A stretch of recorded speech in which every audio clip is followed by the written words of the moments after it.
நான் லக்ஷ்மி. இது bed time story. கதையோட பெயர் ஆற்றங்கரை. அன்னலக்ஷ்மி மாதவன்னு ரெண்டு பேரும் ஒரு ஊரில் இருக்க ஆற்றங்கரை பக்கத்தில் அழகான வீடு கட்டி வாழ்ந்துட்டு இருந்தாங்க. அந்த ஆற்றங்கரை பக்கத்தில் நிறைய மரங்கள் செடிகள் இருந்துச்சு. மாமரம், நாவல் மரம், பாதாம் மரம்னு நிறைய இருந்தது. அதில் அந்த நாவல் மரத்தில் தான் அணில், குரங்கு நிறைய வரும். நாவல் பழங்களை சாப்பிடும். அன்னலக்ஷ்மி அந்த நாவல் பழங்களை விற்று தான் சம்பாதிச்சா. மாதவன் பாதாம் விற்று சம்பாதிச்சான். நல்ல வருமானமும் வந்தது. ரொம்ப சந்தோஷமாகவும் இருந்தாங்க.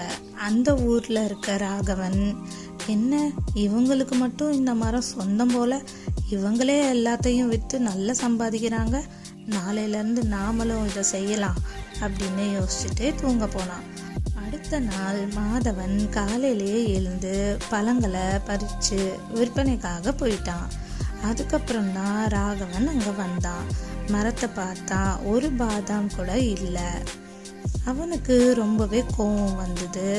மாதவனோட மனைவி கிட்ட போய் சண்டையும் போட்டான். நானும் இனிமே பாதாம் காய்களை பறித்து விற்பனை செய்ய போகிறேன். அந்த மரம் உங்களுக்கு மட்டும் சொந்தம் இல்லை, எனக்கும் சொந்தம் அப்படின்னு சொல்லி, இனி உன் புருஷனை பாதாம் பறிக்க வேணான்னு சொல்லு அப்படின்னு சொல்லிட்டு போயிட்டான். அதை கேட்ட அன்னலட்சுமி, அச்சோ நாம இப்போ என்ன செய்யறது? நான் விற்கிற நாவல் பழத்தில் மட்டும் வர வருமானம் பத்தாதே, என்ன செய்ய போகிறோம் அப்படின்னு பயந்து வருத்தப்பட்டுட்டு இருந்தா. வீட்டுக்கு மாதவன் வந்ததும் விஷயத்த சொன்னான். அதை கேட்டு அவ்வளோதானே விடுன்னு சொல்லி சமாதானம் பண்ணான். அடுத்த நாளும் அதே மாதிரி பாதாம் காய்களை பறிக்க போனான். அதே சமயத்தில் ராகவனும் வந்தான். சமமாக காய்களை பறிச்சுக்கிட்டாங்க. ராகவன், ஏய் முட்டாள் மாதவா, உன்னை விட அதிகமாக நான் சம்பாரிச்சு காட்டுறேன் பாரு. இன்னைக்கு உன்னை விட ₹1 நான் கூட சம்பாதிச்சா கூட இந்த மரத்தில் இனி நான் மட்டுமே காய்களை பறிப்பேன், நீ வரக்கூடாது அப்படின்னு சொன்னான். அதுக்கு ரொம்பவே சாதாரணமாக மாதவனும் சிரிச்சுக்கிட்டே சரின்னு சொன்னான். ராகவன் கோவமா சொல்லிட்டு அங்கேருந்து கிளம்பினான். அன்னைக்கு சாயங்காலம் ராகவன் மாதவனோட ஆற்றங்கரை வீட்டுக்கு போனான். திமிரா, மாதவா நீ இன்னைக்கு எவ்வளவு சம்பாதிச்ச? எப்படியும் என்னை விட கம்மியாக தான் இருக்கும், சொல்லு, இனி அந்த பாதாம் மரம் எனக்கு தானே அப்படின்னு ரொம்ப அதீத நம்பிக்கையோட சொன்னான். நான் 2000 இன்னைக்கு ஒரு நாள் மட்டுமே சம்பாதிச்சிருக்கேன் அப்படின்னு ரொம்ப பெருமையாகவும் திமிராகவும் சொன்னான். சரி நீ எவ்வளவு சம்பாதிச்சிருக்க அப்படின்னு ராகவன் கேட்டான். அதுக்கு மாதவன் 5000 அப்படின்னு சொன்னான். என்னது 5000? எப்படி பொய் சொல்றியா? ஏமாத்தி சம்பாதிச்சிருப்ப அதானே அப்படின்னு ரொம்ப தரக்குறைவா பேசினான். இல்லை, நான் சொன்னதெல்லாம் உண்மைதான்.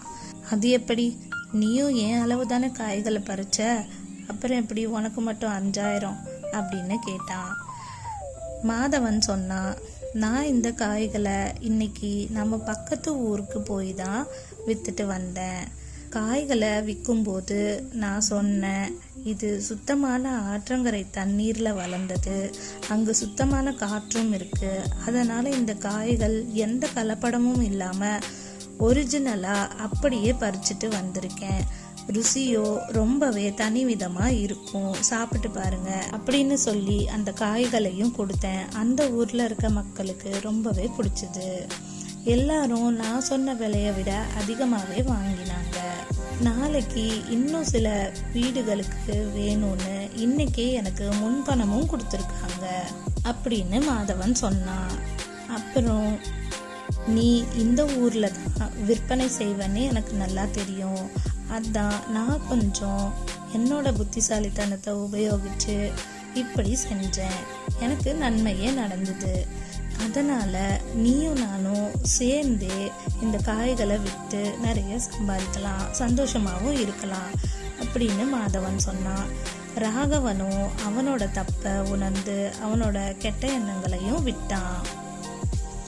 மாதவன் ராகவன் 2 பேருமே ஒன்றா சேர்ந்து வியாபாரமும் பண்ண ஆரம்பித்தாங்க.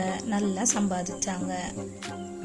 அந்த பணத்தில் ஆற்றங்கரை பக்கத்திலேயே இன்னும் சில பாதாம் மரங்களையும் வளர்க்க ஆரம்பித்தாங்க. இந்த கதையோட நெறி என்னன்னு பார்த்தோன்னா, நாம் வெற்றி பெறணும்னு தான் நினைக்கணுமே தவிர மற்றவங்களை வேணும்னே தோற்கடித்து வெற்றி பெறணும்னு நினைக்கக்கூடாது. அது முழுமையான வெற்றியையும் தராது.